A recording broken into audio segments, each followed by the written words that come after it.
आजमगढ़ प्रबंधक की दबंगाई सामने आई। पीड़ित ने आरोप लगाया कि हमारी बनकट बाजार में सिद्धार्थ बहुत फर्नीचर की दुकान है, उसी दुकान में हम रहते हैं।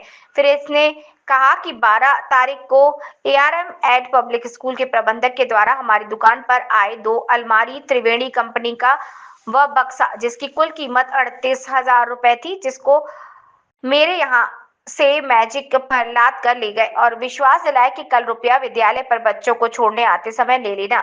जब दूसरे दिन पीड़ित बकाया रुपए लेने पहुंची तो प्रबंधक रितिका से रुपया मांगा तो उन्होंने कहा कि तुम्हारे बच्चों की फीस बाकी है, इसलिए मैं पैसा नहीं दूंगी।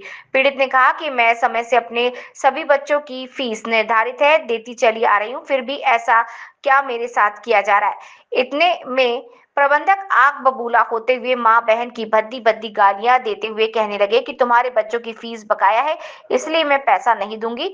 पीड़ित ने आजमगढ़ जिलाधिकारी से न्याय की गुहार लगाई। जिलाधिकारी ने जांच के आदेश दिए।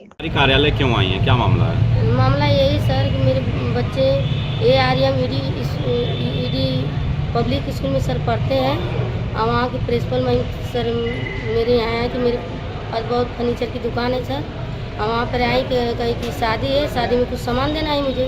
तो मैं बोली ठीक है मैम।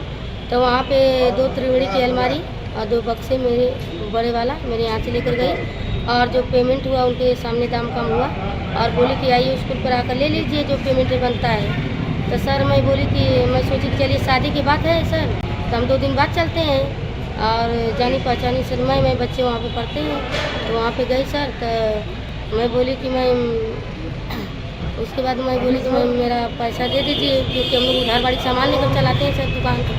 तो कहीं नहीं, जितना मेरे बच्चों का पेमेंट है उतना दे दीजिए, नहीं जितना मेरा पेमेंट है उतना हो चुका है, अब आपका 1 रुपया नहीं बकाया, आपका बच्चों का फीस बाकी है। मैं बोली अगर मैं फीस ही बाकी होता है मैं तो आपको बोलना चाहिए वहाँ पर ना, तो मैं कुछ बोली होती आपसे। तो ऐसा कौन करता है मैम, वहाँ पर कुछ और बोल रही है, यहाँ पर कुछ और कर रही है, तो ऐसा कोई झूठ न करता है। तो उसके बाद मैं बोली कि प्लीज़ मैम 1 मिनट मौका दे सकती है बोलने की, मतलब वो बोलती रही बीच में, मैं समय मांगती रही सर, लेकिन समय दी नहीं। और वहाँ पर सर कहने लगी कि आपको पता नहीं चला मैंने किस लिए गई थी। मैं बोली कि मैम कैसे पता चलता मैम, अगर आप इस तरीके की बात की है और यहाँ पर कुछ और काम कर रही है सर। तो आपके बच्चों की फीस भी बकाया थी? नहीं सर, प्रतिमा हम लोग देते थे और मेरे हस्बैंड जो है 2-3 महीने की फीस 5-6 हज़ार इकट्ठे मतलब देते थे और रसीद जो है कि मतलब पहले नहीं देती थी, बाद में देने लगी सर। और वहाँ पर कितना है आपका जी, कितना अमाउंट का आपका सामान ले गई है वो ले गई है सर 40,000 का ले गई है सर। होलसेल में मैंने मतलब 38,000 का मैंने बनाया है और उस पर सर वहाँ पे बोली कि टेढ़े अंगूरी अगर घी नहीं निकलता है ना मैम तो अंगूरी सीधी करनी पड़ती है। उसी पे चमार चियार का शब्द बोलती हुई मुझे सर मुझे पे धक्के मारकर मुझे बाहर निकाला गया, बच्चों के सामने जलील किया गया सर।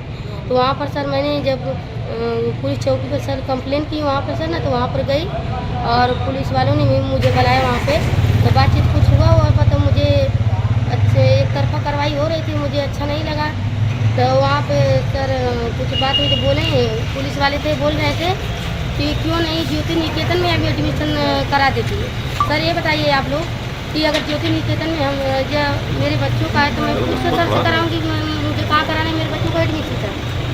हाँ मेरे बच्चे हैं तो मैं ना सोचूंगी कहाँ पर मेरे बच्चों को पढ़ाना है कि सर वो बताएंगे मेरे कि आपके बच्चों को यहाँ पढ़ाओ वहाँ पढ़ाओ। कौन है आपसे बोला?